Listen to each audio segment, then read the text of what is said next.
അസ്സലാമു അലൈക്കും വറഹ്മത്തുള്ളാഹി വബറകാത്ത്. ദുആ സ്വീകരിക്കപ്പെടാത്തത് എന്തുകൊണ്ട്? ഒരു ദിവസം ഒരാൾ വളരെ വിഷമത്തോടെ ഇരിക്കുകയായിരുന്നു. അവൻ്റെ ജീവിതം മുഴുവൻ പ്രശ്നങ്ങളായിരുന്നു.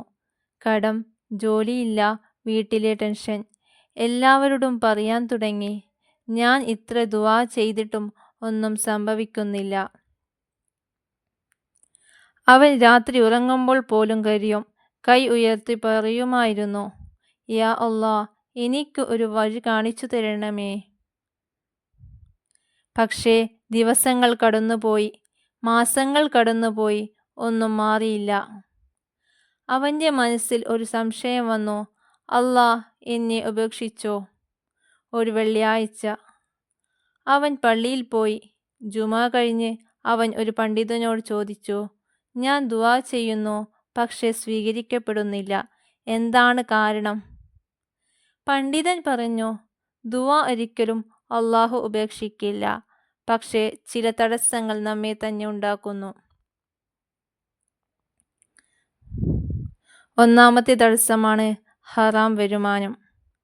പണ്ഡിതൻ ചോദിച്ചു, നിന്റെ ഭക്ഷണവും വരുമാനവും ഹലാൽ ആണോ?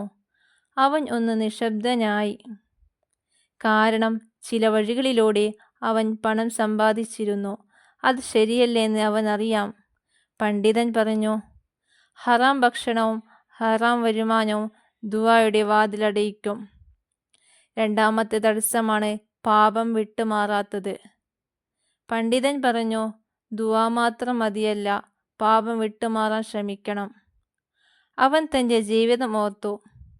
ഫോൺ, തെറ്റായ കാഴ്ചകൾ, കോപം, മോശം വാക്കുകൾ, മാതാപിതാക്കളോട് അനാദരം. അവൻ്റെ കണ്ണ് നിറഞ്ഞു. മൂന്നാമത്തെ തടസ്സമാണ് ഹൃദയം ഇല്ലാത്ത ദുആ. പണ്ഡിതൻ ചോദിച്ചു, നീ ദുആ ചെയ്യുമ്പോൾ ഹൃദയം അല്ലാഹുവിലാണോ? അവൻ പറഞ്ഞു, അല്ല, പലപ്പോഴും വേഗം തീർക്കും, ശ്രദ്ധയില്ല. പണ്ഡിതൻ പറഞ്ഞു, ഹൃദയം ഇല്ലാത്ത ദുആ വാക്ക് മാത്രം ആയാൽ അത് ശക്തിയില്ല. നാലാമത്തെ തടസ്സം വേഗം വേണം എന്ന ധൃതി. അവൻ പറഞ്ഞു, ഞാൻ ദുആ ചെയ്താൽ ഉടൻ ഫലം വേണം. പണ്ഡിതൻ പറഞ്ഞു, നീ വിത്ത് നട്ടിട്ട് അടുത്ത ദിവസം ഫലം പ്രതീക്ഷിക്കുമോ? അല്ലാഹ് ചില ദുആകൾ ഉടനെ നൽകും, ചിലത് വൈകും, ചിലത് മറ്റൊരു വലിയ അപകടം ഒഴിവാക്കും. അഞ്ചാമത്തതാണ് തടസ്സം, നിരാശ. പണ്ഡിതൻ പറഞ്ഞു, ദുആയുടെ ഏറ്റവും വലിയ ശത്രു നിരാശയാണ്. അല്ലാഹുവിൽ പ്രതീക്ഷ നഷ്ടപ്പെടുമ്പോൾ നമ്മൾ തന്നെ തകരുന്നു. ജീവിതം മാറിയ നിമിഷം.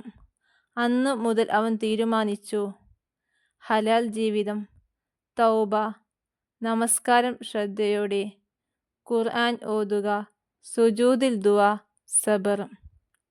ആദ്യ ദിവസം ഒന്നും മാറിയില്ല. പക്ഷേ അവൻ്റെ ഹൃദയം ശാന്തമായി തുടങ്ങി. അവൻ മനസ്സിൽ പറഞ്ഞു, ഇതാണ് അല്ലാഹ് നൽകിയിരിക്കുന്ന ആദ്യ മറുപടി. ചില മാസങ്ങൾ കഴിഞ്ഞപ്പോൾ ഒരു ദിവസം അവൻ ജീവിതത്തിൽ വഴികൾ തുറന്നു. ജോലി കിട്ടി, കടം കുറയാൻ തുടങ്ങി, വീട്ടിൽ സമാധാനം വന്നു. അവൻ കരഞ്ഞു, യാ അല്ലാഹ്, നീ എന്നെ ഉപേക്ഷിച്ചിട്ടില്ല.